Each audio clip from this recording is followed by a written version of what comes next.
Hi, Blastpop here.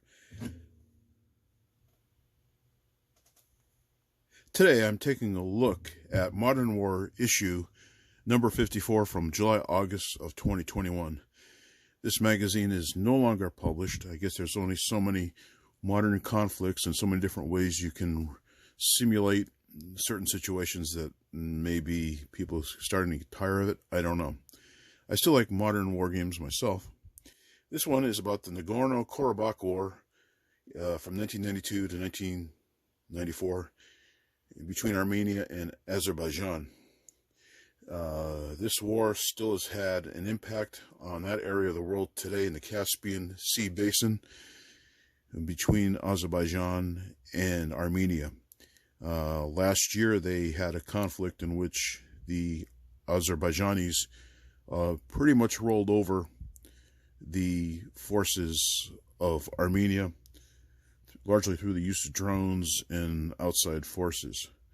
It's a wake-up call to the future of warfare because of the situation that occurred. This goes back 30 years and is now in the historical record. Anyway, to give you some information about the game, it's a two-player game between the Armenian and the Azeri. The Armenian must fight a numerically superior foe, but has the advantage of interior lines and unified command, whereas the Azeri player has a greater supply of former Red Army weapons and ammunition, but has to fight not only the Armenians, but also political infighting and low morale. In the game, the enemy population is not the victim of collateral damage. The enemy population is the target. So conquering towns and villages and practicing ethnic cleansing is a key aspect of the game, which is reprehensible, but is in the historical record. Now, Modern War magazine itself is a true bind format. It includes advertising for the other Decision Games products, the publisher of this magazine, but also includes various columns and articles, as well as the rules and components in the magazine for the game in question. A nice map here that indicates and shows where the events of the war occurred, along with the history, the people.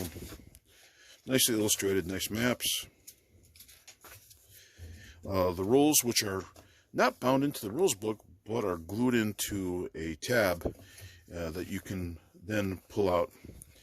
And it runs about, in total, 16 pages, although one page is of ads. And what's nice is they did put the sequence of play on the last page of the booklet instead of an ad.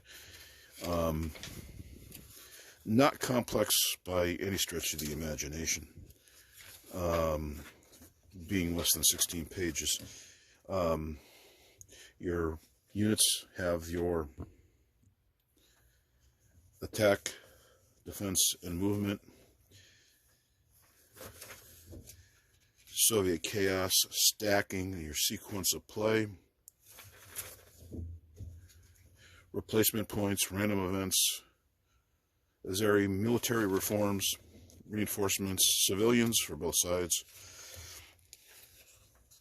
Ethnic cleansing, combat, movement, zones of control, supply, Azeri political infighting, and how to win. The game is designed by Javier Romero, who has done some interesting work lately in games, and I look forward to seeing more of his work. And then the entire magazine comes in at around 80 pages total, including all kinds of ads and so on and so forth.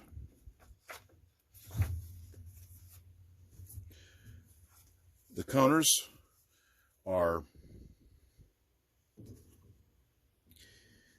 5/8, I believe, and there's about 180 counters on the sheet, 172, somewhere in that range. Very nicely done. Nice thick brown coarse stock, counters are rather chunky, I guess is the best way to describe them. And they pop out pretty good. And they have some bulk to them.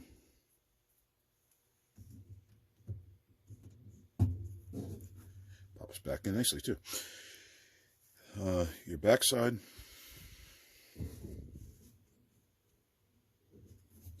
What I like about this, not only the size of the counters, but the font is large for aging eyes. A lot of members of this hobby are getting a little older, and me included, and so I find it appealing that the fonts are larger, as are the counters.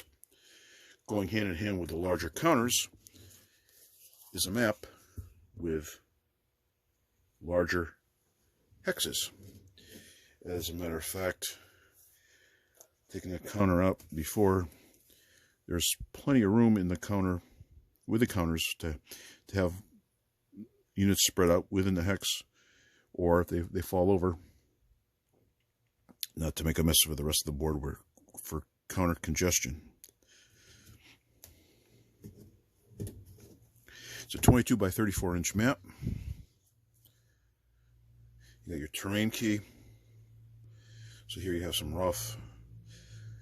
What I also like about this, being a magazine game, a lot of the charts and tables are actually on the map.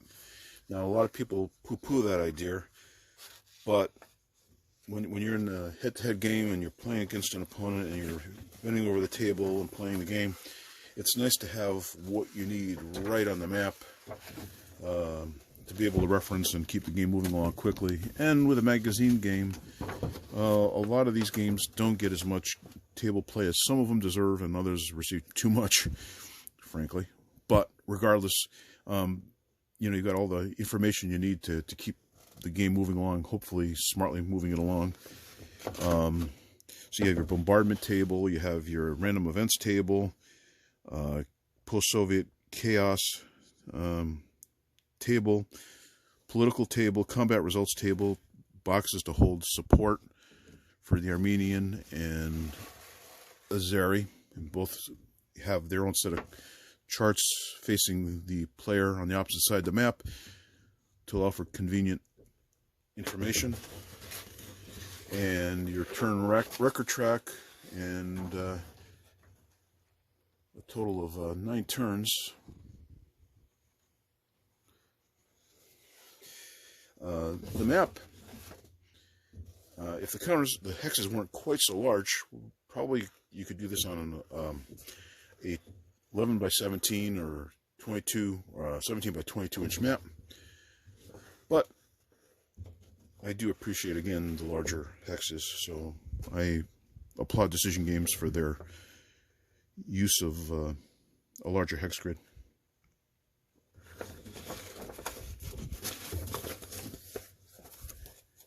This has been the Nagorno-Karabakh War, 1992 to 94.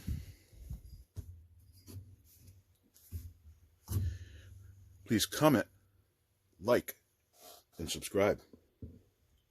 Bye.